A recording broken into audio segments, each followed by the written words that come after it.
Welcome to I Know Jax. I'm Joe Talentino, your personal troublemaker for the evening. I'm the guy who shows up on your screen every now and then. That's it, really. I'm not that much of a troublemaker, although I think my wife would probably have a thing or two to say about that.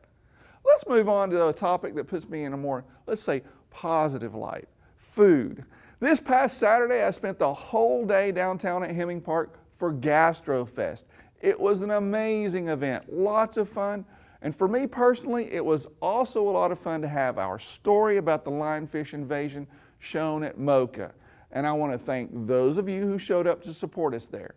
GastroFest was just awesome. And it was a beautiful day to be outside. Take a look.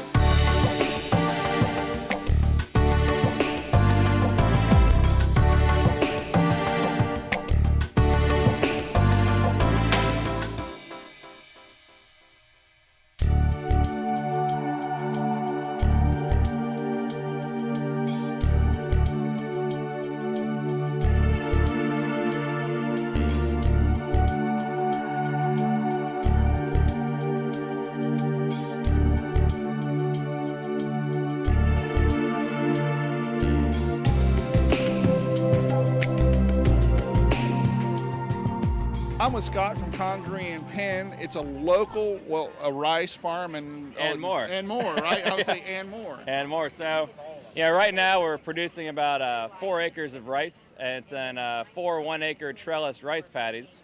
And we're going to kind of keep on diversifying from there. So we have a 180-acre farm. And after the 4 rice paddies, we're going to be going into doing about 100 acres of crab apples. We'll also have 20-acre wooded area we're going to be raising some pigs in. And beyond that, we'll also have 2 acres of muscadine vines for doing some U-pick grapes. And we're doing catfish. So we're getting into the catfish right now. And after the rice harvest, we're going to keep our fields flooded all winter and raise the young catfish there before we go stock them down in the pond. So that way they'll be kind of fertilizing our paddies for next year's production. That sounds like a smart way to go. Yeah, it's definitely a smart way to go. They've only been doing it that way for thousands of years, but just not. Yeah, just not here. And, you know, a lot of what we do is look at global small farming and look at some really just practical practices people are putting into play. And, you know, there's a lot of options to go with. And a lot of what we do is we take the output from one system and then we're kind of putting it back into a new system. So with our rice bran and husk, we'll be making kind of a slurry from it and feeding that to the pigs. Also, our spent crab apples from our eventual cider production, it's all going to get fed to the pigs. And then we're also looking at doing some bartering. So I was just talking with a gentleman from Ardwolf on Thursday, and we're going to be trading them some rice husks that they want for one of their brewing processes. And then they're going to be giving us back some spent grains to feed to our pigs as well. So a lot of options. And everybody wins in that equation. Everybody's winning. Everybody's winning. When you said crab apples, I'm from North Georgia, okay? And you tell people crab apple down here, and they kind of go, well, what the heck is that? Yeah, so we're growing mayhaws. Oh, one of my favorite things is jelly made from that. Yeah. Mayhaw jelly is pretty awesome, and we're going to be making jelly, but we're also going to be making hard cider from the mayhaw, which hasn't really been done before. But it's going to be delicious. I've been doing a lot of home brewing with it, and it's going to be pretty tasty. So you've been experimenting a little bit. Doing some experimenting. Cool. Well, if you need anybody to help you with like quality control on that, let me know. I will. Sounds good. Thanks, That Scott. sounds really good, of course.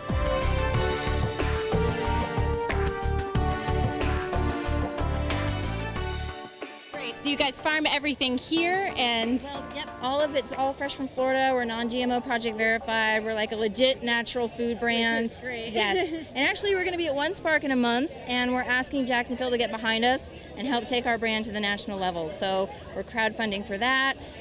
And we're going to be giving away free pickles on a stick there. And amazing. All kinds of fun surprises there. Yes.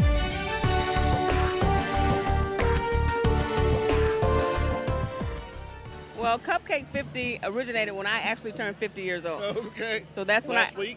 No, that was like, I'm 53 now. Okay. So come on now, work with me.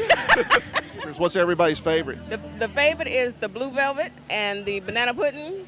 I also have alcohol-infused cupcakes as well. Can I say a heck yeah to that?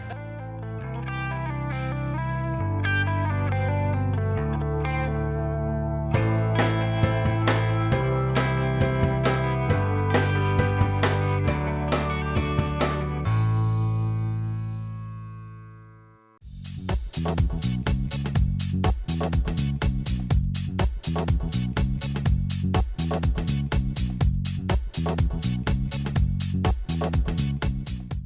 with Michael from Bee Friends Farms, and Michael, tell me a little bit about bees and beekeeping, and is it really hard to do?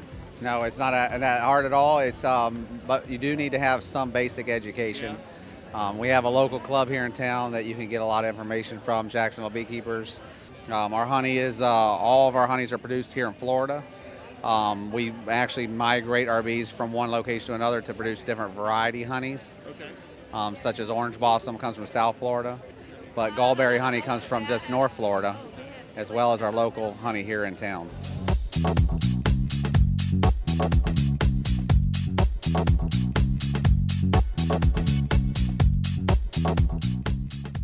Best homebrew competition with. Corey Adams. Jason Varney. So you guys have a milk stout called Utter Chaos. What did you do to put it together?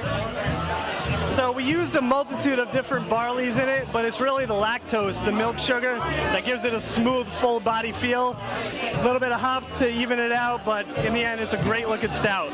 Nice. And are people loving the beer? So far, so good. We had some black bean meatballs and what was the other thing? It's a quinoa. Quinoa, yeah. It was delicious. Beef salad was really good. Idaho. Idaho. You're coming to Jacksonville.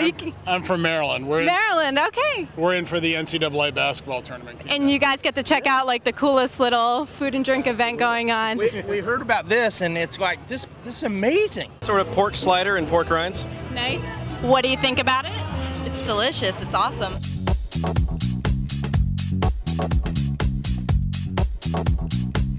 All right, Old Town Flavors is a company based out of St. Augustine, Florida. We do all organic loose leaf teas. We also do organic seasoning blends and barbecue rubs. We also carry double strength vanilla extract that's made by our relatives out of Orlando. They're the Mannixes, so they make Mannix vanilla. Been doing that for 14 years. One of the biggest things I would say that's different from us, like from other tea and spice companies, is our Yopon tea. We have a tea that's actually, it's the native American tea, basically. It's the only caffeinated tea plant native to North America.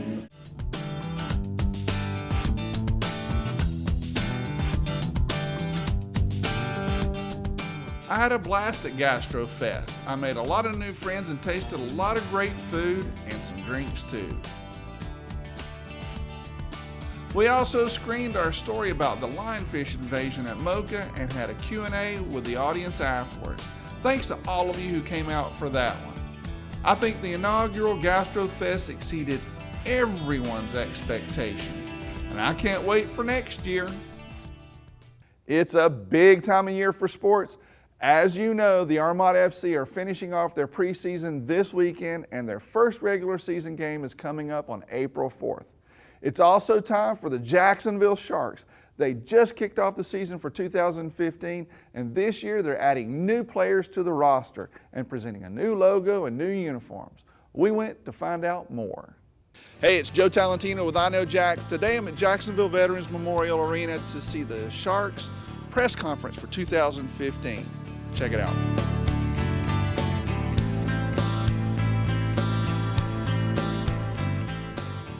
Tell me what we're looking forward to here new in 2015. Well, hopefully we can put everything together and be a great team and win the division and get in the playoffs and get hot and make a run at it. Make a run at it. We'd love to have the Arena Bowl here, obviously. Oh yeah, it's tough to win on the road anytime in any league. Right. I mean, it doesn't matter what sport you're playing, it's tough to win on the road. So, and with our fans and everything, if we were lucky enough to be able to win enough games and get the number one seed, then that would be huge. You're going to get the same answer from every coach at every level. Sure. Everybody's undefeated at this point. and everybody feels good about their roster. And, until you get out there and start to prove, not only, you're really proving to yourself, and your team, your family, your team, yes, we can, yes, we can, yes, we can. Right. And, you have to face adversity and realize you can come back from adversity. And if you win those games, those tough games where you have adversity and you have to come back and win, or or you lose one, but you lose a close one. You realize the one or two mistakes, because the margin for victory and the margin for losing is normally, if you look at it, especially in close games within 10, 12 points, it's 2 or 3 plays, just 2 or 3 mistakes, or your opponent making 2 or 3 mistakes. And in arena football, it's magnified a little bit more because of the nets and because of the walls and the way the ball bounces and all that stuff. So you have to learn from the negatives, and don't get too high, don't get too low, keep everything going. And that's how it is. Well, tell me what you're looking for personally this season.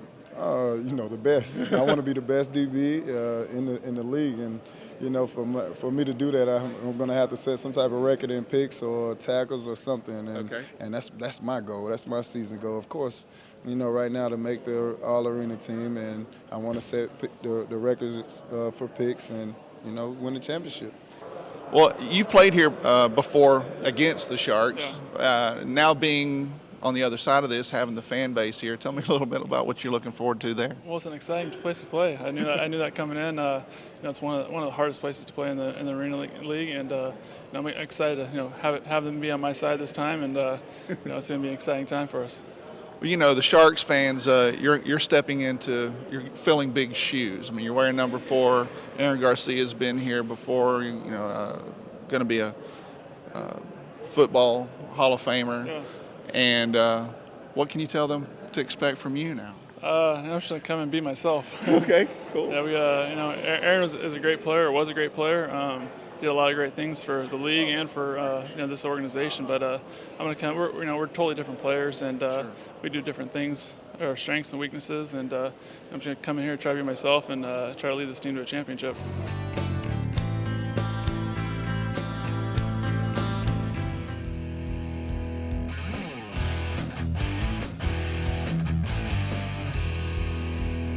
That's it for this week's episode of I Know Jax. Thanks for watching. Make sure to check out my website at iknowjax.com and sign up for the newsletter. That way you'll get notified when we do more food events and other great get-togethers. I also upload short daily videos about fun stuff to do in Jacksonville. You can find them on the website too. We're growing and expanding a lot this season, and we are always looking for help. Right now, we're looking for volunteers and interns for the summer season to help us write stories and do production. You can find out more information on iknowjax.com under the About Us job openings. Well, that's it for today. I'll be back next Saturday, but until then, I'll see you on the internet.